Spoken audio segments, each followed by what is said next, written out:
It's rare to see a chart-topping singer make the leap to A-list actor, but the multi-talented Justin Timberlake seems to be the exception to most rules. The 6-time Grammy and 4-time Emmy winner is adding action star to his impressive resume with his new sci-fi thriller In Time, and he joins us this morning in the studio. Nice to have you here this morning. I wrote that copy for you. That was good. Yeah. See, so now you can add news writer, to the list. Humble is key. Self-adoring. It'll get you far. That was very kind. Thank you. It's all true. Oh, well. Not a bad thing. You always wanted to do, I read, you always wanted to do an action film. I think I don't know that you sort of, I got to put action film on my resume. I will say that every boyhood fantasy is in this movie, for me.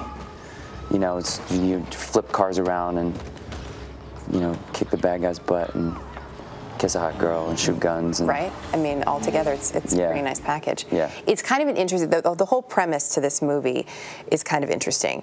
And I feel like when you watch it, your initial impression it really does change throughout the film as to whether or not you think this would be a good idea. Without giving away too much, sure. Everybody has a clock that they wear on their arm. Yes. And the clock starts when you turn 25. So essentially, everybody's frozen in time physically at 25.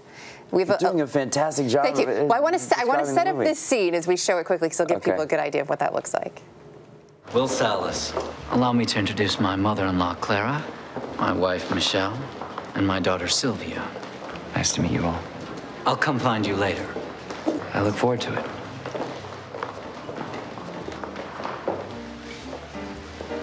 Having fun, Mr. Salas? Please call me Will. It's okay, Constantine. Do you always have a hired hand standing right next to you? No, I usually have two. Little meeting with Sylvia there, who becomes the hot girl that you get to kiss. Yes. Well, she's the hot girl already.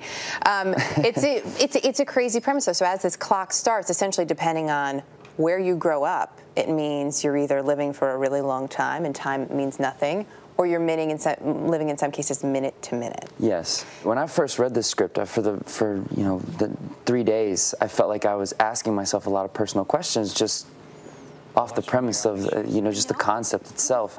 My character wakes up with 23 hours to live. If you only had 23 hours to live, how would that affect how you lived your life? And like I said, it's a lot of fun. But it does make you ask some really interesting questions. It also has an interesting social message to it too, not just what would you do if you had one day left, but especially as we look at things like Occupy Wall Street. Obviously, this was done long before this movement, but there are some interesting social overtones here. I mean, how much did you guys talk about that on set? It is very. We've been talking about it lately because it is very serendipitous. Yeah. I would agree with that. Yeah, there's two sort of topical themes. One being, do we really want to stay young and live forever? And two, it kind of there's definitely sort of a metaphorical, very rich and very poor social divide in this movie that, like you were saying, kind of serendipitously mirrors what's happening right now. And your character actually has sort of a little bit of I guess like a Robin Hood-esque. Yeah.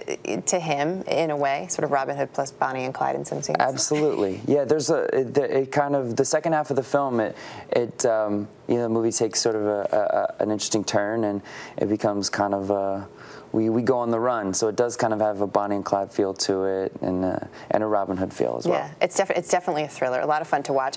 I have to ask you about a little bit more. I mean, we all love you so much whenever you make a stopover at SNL. Any more plans for that in your near future that you know of? Those things are so spur of the moment. I do love the show, and I've been very vocal about my adoration for the show. I think it's probably the reason why I've been able to do, work in comedies like Bad Teacher and Friends with Benefits, and I think that's a direct, reflection of getting to basically make fun of myself on SNL. Well, it's worked out pretty well. What's next for you at this point?